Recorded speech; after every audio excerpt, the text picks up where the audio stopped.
और बुलेटिन की शुरुआत करते हैं। उत्तराखंड विधानसभा में नेता प्रतिपक्ष रहे इंदिरा हृदयेश का अंतिम संस्कार होगा आज और इंदिरा हृदयेश को चित्रशिला घाट रानीबाग में अंतिम विदाई दी जाएगी। आपको बता दें कि इंदिरा हृदयेश को कल दिल्ली में हार्ट अटैक आया था, हृदय गति रुकने से उनका निधन हो गया था। इंदिरा हृदयेश के निधन से राजनीतिक खेमे में शोक की लहर दौड़ पड़ी है।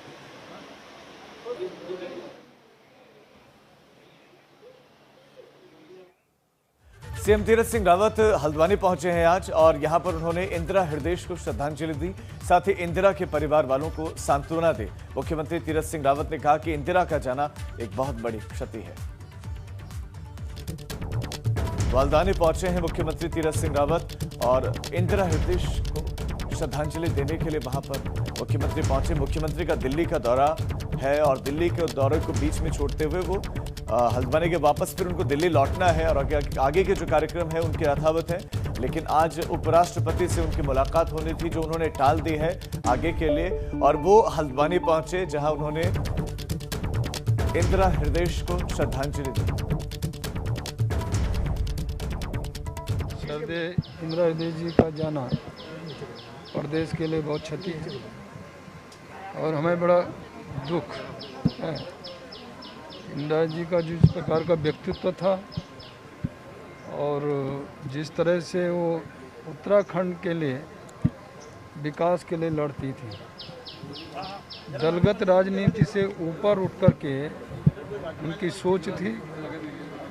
उत्तर प्रदेश के अंदर जब वो सदन में थे विधान परिषद के अंदर, तो मुझे भी सौभाग्य उनके साथ में रहने का मिला और वहाँ वो हमारा हौसला बुलंद करती थी।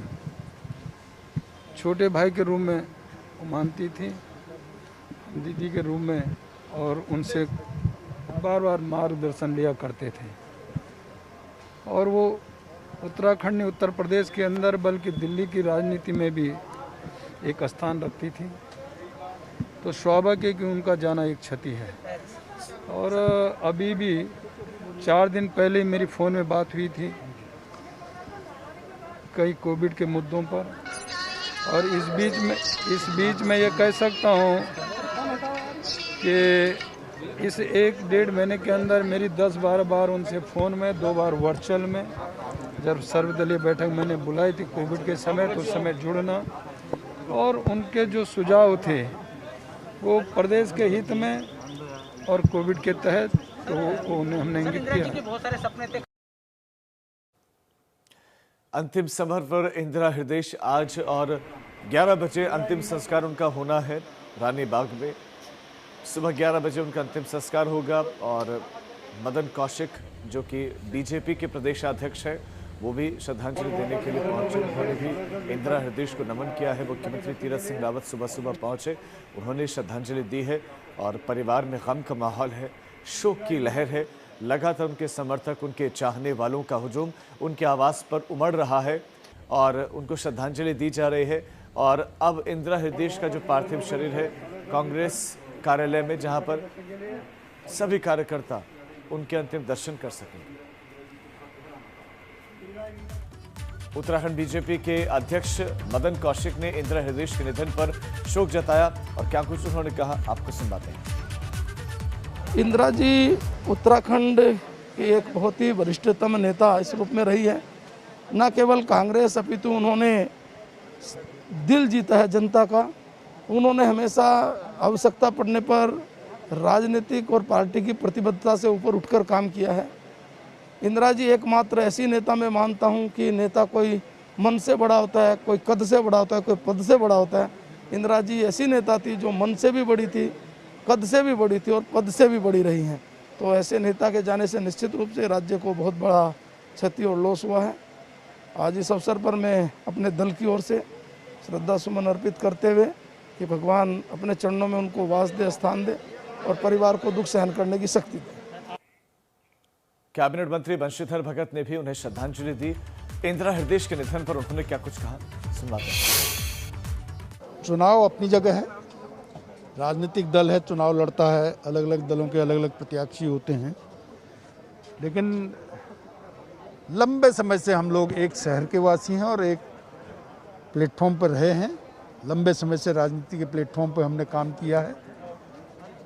राजनीति से हटके फिर कोई दुराचार दुराभाव किसी के साथ नहीं है।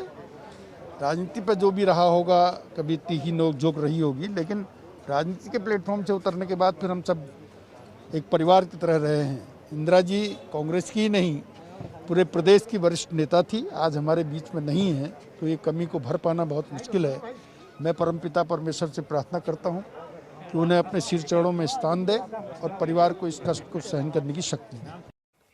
राज्यपाल बेबी रानी मौर्य ने विधानसभा में नेता प्रतिपक्ष इंदिरा हृदयेश के निधन पर दुख जताते हुए उनके परिवार वालों के प्रति सहानुभूति जताई है। राज्यपाल ने विधानसभा की एक घटना को याद करते हुए इंदिरा हृदयेश को एक महान महिला बताया। आपको बता दें कि राज्यपाल बेबी रानी मौर्य देहरादून से नैनीताल पहुंची आज, और उनके साथ उनके परिवार के सदस्य भी मौजूद थे। राज्यपाल अपने 15 दिन के कुमाऊं दौरे के दौरान कोरोना से आम आदमी को हुई परेशानियों के बारे में जानेंगे। ऐसी महिला नेत्री, एक वरिष्ठ नेत्री जिनसे मुझे भी बहुत कुछ सीखने को मिलता, हम सब के बीच से अचानक चली गई, उसका मुझे बहुत दुख है। मैं उनके परिवार के लिए केवल इतना ही कहूँगी कि वो इस शोक की घड़ी में संयम बनाए रखें, शांति बनाए रखें, सब मिलके उन्हें ऐसी श्रद्धांजलि दे जिससे कि ईश्वर भी प्रसन्न हो और उन्हें अपने चरणों में स्थान दें। उत्तराखंड से राज्यसभा सांसद अनिल बलूनी ने वरिष्ठ कांग्रेस नेता इंदिरा हृदयेश के निधन पर गहरा शोक व्यक्त किया। उन्होंने कहा कि इंदिरा हृदयेश ने हमेशा विकास की सोच रखी और हर सुख दुख में हमेशा मेरा साथ दिया। वरिष्ठ नेता उत्तराखंड की इंदिरा हृदयेश जी के निधन का समाचार, और उत्तराखंड के अंदर संसदीय कार्य, प्रशासनिक कार्य और राजनीति की मर्मज्ञ इंदिरा हृदयेश पार्टी राजनीति से अलग हटकर वह सभी पार्टियों में उनके बहुत ही अच्छे सम्मान है। व्यक्तिगत तौर पर इंदिरा जी का मुझे बहुत स्नेह मिलता है। तो नेताओं की प्रतिक्रिया आपने सुनी, चाहे इस दल का हो चाहे उस दल का हो, सभी ने श्रद्धांजलि व्यक्त की है। हमारे संवाददाता विकास गुप्ता इस खबर पर हमारे साथ जुड़ गए हैं, जो इस वक्त हल्द्वानी में है। विकास, इस वक्त क्या कुछ चल रहा है, कहां पर है इंदिरा हृदयेश का पार्थिव शरीर और कौन कौन पहुंचा है वहां पर अभी? जी हाँ राजीव, मैं बता दूं, इस समय पार्थिव शरीर उनके आवास से निकलने वाला है और कुछ ही देर में स्वराज आश्रम जो कांग्रेस का कार्यालय है वहाँ पहुँचेगा।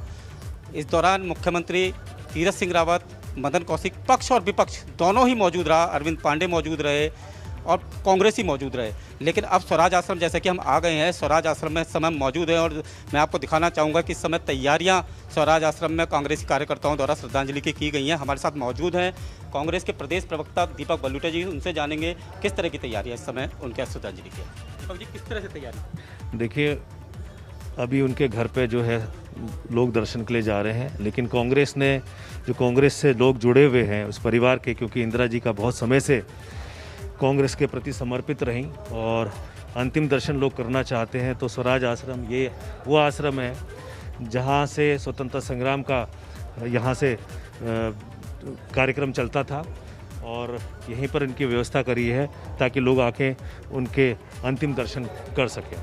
कहीं ना कहीं राजनीति में ही नहीं, कांग्रेस में भी स्कूल में आ गया। देखिए, ये बात आपने बहुत कही, क्योंकि एक वरिष्ठ नेता थी, बहुत अनुभवी नेता थी। उत्तर प्रदेश से लेकर उत्तराखंड की राजनीति में अहम भूमिका में रही। उत्तर प्रदेश में एक एमएलसी शिक्षक नेता होने के नाते एमएलसी रही और उत्तराखंड में जब पहली चुनी हुई सरकार आई थी, माननीय नरेंद्र तिवारी जी मुख्यमंत्री थे, तो उनके सानिध्य में यहाँ विकास की बयार लगाई थी। चाहे वो विकास देखा जा सकता है रोडों से लेके कहीं पर बेरोजगारी से लेकर, लेकिन विपक्ष में रहते हुए भी लोगों की आवाज़ उन्होंने सड़क से लेकर सदन तक पहुंचाने का काम किया। एक गार्जियन के तौर पे दलगत राजनीति से ऊपर उठ करके, जबकि चाहे वो भाजपा का हो चाहे वो समाजवादी, किसी भी दल का हो, उनको उससे कोई सरोकार नहीं रहता था। वो जन सेवा के लिए तत्पर थी और बहुत लोकप्रिय थी। चाहे व्यापारियों की समस्या हो, चाहे महिलाओं की समस्या हो, चाहे ये जीएनएम वाला मुद्दा था, चाहे कुछ भी था, तो वो लोगों के साथ दुख में दर्द में खड़ी रहती थी। एक गार्जियन हमारे इस अवस्था में भी, आप 80 वर्ष की अवस्था में भी पूरी तरह संघर्षशील थी और उनका जाना बहुत बेहद दुखी है। पूरा परिवार हमारा कांग्रेस का पूरी तरह शोक की लहर है। तो हम ऐसे पुण्य आत्मा को और ऐसे महान नेता को हमने खोया है। निश्चित तौर में एक बहुत बड़ी क्षति उत्तराखंड को हुई है। हमारे साथ हरीश दुर्गा मौजूद हैं, उनसे जानेंगे कि उनका बहुत समय बीता है इंदिरा जी के साथ, आज शून्य है कहीं ना कहीं। देखिए, जैसे ही ये समाचार मिला तो दुखद समाचार कि डॉक्टर श्रीमती इंदिरा हृदय जी का निधन हो गया, निश्चित रूप से एक शोक की लहर पूरे उत्तराखंड में छा गई। इंदिरा जी के साथ बहुत लंबे समय तक मुझे काम करने का मौका मिला। मैंने उनके काम के तरीक़ों को नज़दीक से देखा है। तो विकास की परोधा थी, विकास उनकी सोच थी। कई योजनाएं उनकी रह गई जिनको अभी तक इम्प्लीमेंट नहीं हो पाई, लेकिन फिर भी उनके जो प्रयास हैं उनको आगे बढ़ाएंगे हम लोग सब लोग मिलकर। और विशेष रूप से मैं कहना चाहूँगा, जब राष्ट्रपति शासन लगा था उत्तराखंड में तो सरकार को बहाल करवाने में संसदीय कार्य मंत्री स्वर्गीय इंदिरा जी का बहुत बड़ा कंट्रीब्यूशन रहा, योगदान रहा है। हम उनके इस योगदान के बाद ही यहाँ पुनः सरकार, हरीश रावत सरकार बहाल हुई है। और उनकी कार्यप्रणाली 2002 से, वो जब पंडित ज्ञान दत्त तिवारी मुख्यमंत्री थे तो विधायक के रूप में मैंने बहुत नज़दीक से देखा है। यहाँ भी नज़दीकी, वहाँ भी नज़दीकी। और 2012 में भी, 2002-2012 में उनके पास बहुत महत्वपूर्ण मंत्रालय रहे हैं काम करने के लिए। उद्योग, वित्त, PWD, संसदीय कार्य मंत्री जैसे महत्वपूर्ण विभागों की जिम्मेदारी उन्होंने निभाई। आज उनके चले जाने से पूरी शोक की लहर कांग्रेस जनों में है और जनता में भी। कांग्रेस का एक परिवार का बहुत बड़ा नुकसान हुआ है। एक बहुत बड़ी हैसियत कांग्रेस पार्टी की आज हमसे चली गई है।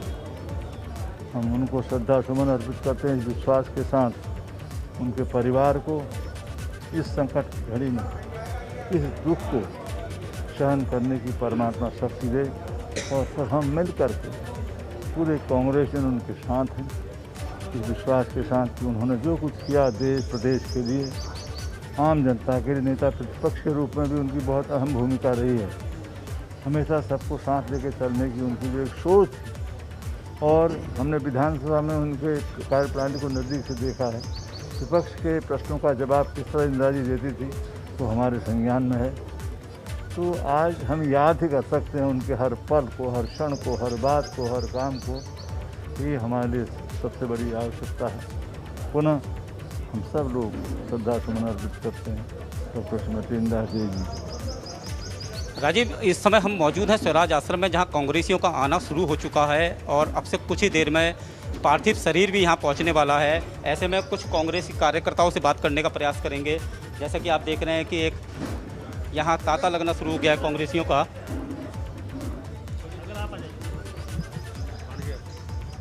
कांग्रेसी हैं आप भी, ऐसे में कहीं ना कहीं शून्य हो गया है, पुरोधा चली गई है, क्या कहते हैं? आज उत्तराखंड को बहुत क्षति पहुंची है हमारे मैडम के जाने के बाद। और हल्द्वानी भी जो कार्य किए हैं मैडम ने, वो शायद ही अब कोई कर पाए, मुश्किल है। बाकी तो जैसा कि कांग्रेसियों का कहना है कि जो शून्य है ये कभी नहीं भर पाएगा। जी विकास, आपका बहुत शुक्रिया इस तमाम जानकारी के लिए। तो कांग्रेसी इस वक्त कार्यालय में पहुंच गए हैं। कुछ ही देर बाद स्वर्गीय इंदिरा हृदय का पार्थिव शरीर भी कांग्रेस के कार्यालय में पहुंचेगा, जहां पर उनको श्रद्धांजलि देने के लिए तमाम लोगों का जमावड़ा लगेगा। अब बात करते हैं सीएम तीरथ सिंह रावत के दिल्ली दौरे की। मुख्यमंत्री दिल्ली के दौरे पर रहेंगे। इंदिरा हृदय को श्रद्धांजलि देने के बाद अब वो फिर से दिल्ली आएंगे। सीएम तीरथ सिंह रावत की दिल्ली में आज मुलाकात होनी थी उपराष्ट्रपति वेंकैया नायडू से, लेकिन वो मुलाकात अब कल होगी। मुख्यमंत्री का दिल्ली का कार्यक्रम कुछ इस तरह का है। वो हम आपको बता रहे हैं कि सुबह 11:30 बजे वो राष्ट्रपति रामनाथ कोविंद से मिलेंगे। दोपहर 12:45 पर कपड़ा मंत्री स्मृति ईरानी से मुलाकात होनी है। दोपहर 1:45 पर खेल मंत्री किरण रिजिजू से मुलाकात उनकी होनी है। दोपहर 3 बजे वित्त मंत्री निर्मला सीतारमण से उनकी बैठक है, मुलाकात है। शाम को 4 बजे पेट्रोलियम मंत्री धर्मेंद्र प्रधान से भी मुलाकात करेंगे सीएम। और दिल्ली से अविनाश तिवारी हमारे संवाददाता हमारे साथ जुड़ गए हैं ज्यादा जानकारी के साथ। अविनाश, मुख्यमंत्री इस वक्त हल्द्वानी में है, अब कब तक उनको वापस दिल्ली आना है, क्या क्या कार्यक्रम है, सिलसिलेवार बताएं।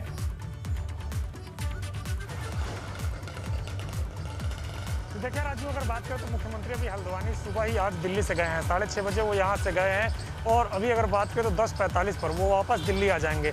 10:45 पर एयरपोर्ट पहुँचने के बाद वो सीधा 11:30 बजे राष्ट्रपति भवन जाएंगे, जहाँ पे राष्ट्रपति रामनाथ कोविंद के साथ शिष्टाचार मुलाकात करेंगे। उसके बाद अगर बात करें तो केंद्रीय मंत्री स्मृति ईरानी से उनकी मुलाकात है, किरण रिजिजू से मुलाकात है और इसके अलावा अगर बात करें वित्त मंत्री निर्मला सीतारमण से मुलाकात है, धर्मेंद्र प्रधान से मुलाकात है। वहीं कल अगर बात करें तो उपराष्ट्रपति वेंकैया नायडू से मुलाकात करेंगे, लोकसभा अध्यक्ष ओम बिरला से मुलाकात करेंगे और इसके साथ साथ अगर बात करें तो प्रकाश जावड़ेकर है केंद्रीय मंत्री, उनसे मुलाकात करेंगे, रेल मंत्री पीयूष गोयल उनसे मुलाकात करेंगे। तो कई सारे केंद्रीय मंत्रियों से, लगभग 10 केंद्रीय मंत्री राष्ट्रपति और उपराष्ट्रपति से 2 दिनों के अंदर मुख्यमंत्री तीरथ सिंह रावत मुलाकात करेंगे, जहाँ पे प्रदेश को लेकर कई सारी योजनाओं को लेकर चर्चा करेंगे। क्योंकि जो पिछले मुख्यमंत्री थे त्रिवेंद्र सिंह रावत, वो लगातार केंद्रीय मंत्रियों के साथ मिलकर प्रदेश के विकास को लेकर बातचीत कर रहे थे और कई सारे प्रोजेक्ट ऐसे हैं जो केंद्र स्तर पे अभी भी रुके हुए हैं, केंद्र की मंजूरी उसमें चाहिए, केंद्र की ग्रांट चाहिए उसमें।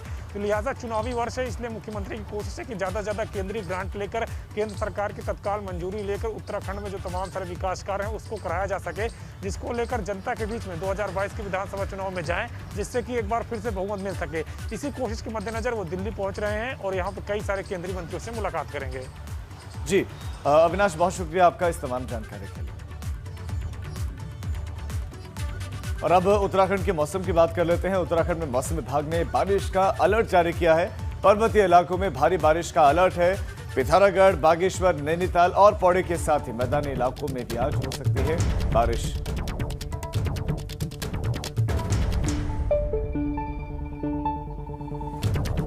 तो उत्तराखंड में आज भी बारिश हो सकती है, मौसम विभाग का यह अलर्ट है। और लिहाजा जो तंत्र है, आपदा प्रबंधन तंत्र, उसको पूरी तरह से अलर्ट पर रखा गया है। जिला प्रशासन को सूचित किया गया है। मैदानी इलाकों में भी बारिश की आशंका है। पहाड़ों पर लगातार बीते कई दिनों से बारिश हो रही है और बारिश का असर यह है कि नदियां उफान पर हैं। जो जलस्रोत हैं वो एक बार फिर से रिचार्ज हो गए हैं।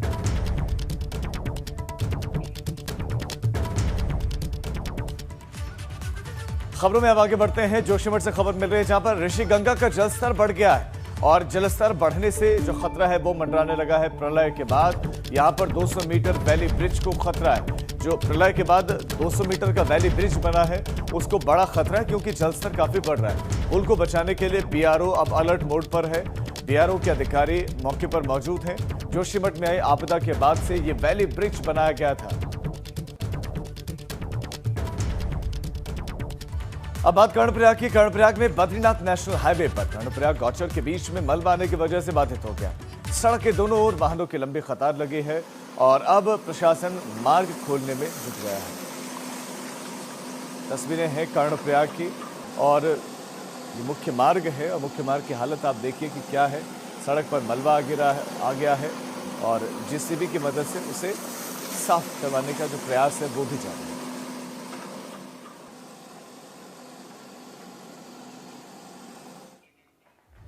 और अब कोरोना का अपडेट। उत्तराखंड में लगातार कोरोना के केसेस कम हो रहे हैं। बीते 24 घंटों में सिर्फ 263 नए मामले सामने आए हैं। कोरोना की बात करें तो 24 घंटे में कोरोना से 7 लोगों की मौत हुई है। 629 लोगों ने बीते 24 घंटे में कोरोना को मात दी है। एक्टिव केस उत्तराखंड में अब 4,633 हैं।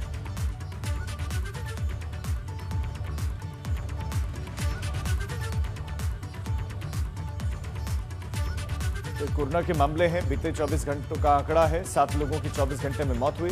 629 लोग ठीक भी हुए हैं और जो एक्टिव केस हैं वो 4,633 इस वक्त हैं।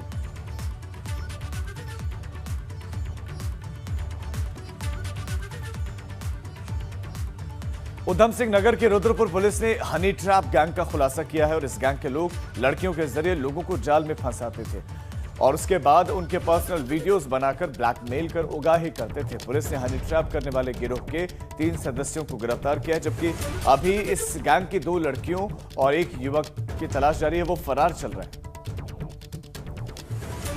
एक कंप्लेनेंट है यामीन, उसके द्वारा कोतवाली पुलिस को सूचना दी गई कि उसके साथ हनी ट्रैप और फिर ब्लैकमेलिंग की गई। तो उस पर पुलिस ने त्वरित कार्रवाई करते हुए गैंग के 3 मेंबर्स को पकड़ा है। और जब उन 3 मेंबर्स से जानकारी की गई तो उनका मोडस ऑपरेंडी ये पता चला कि उनकी गैंग में 2 लड़कियां हैं, टोटल 7 लोगों का गैंग है।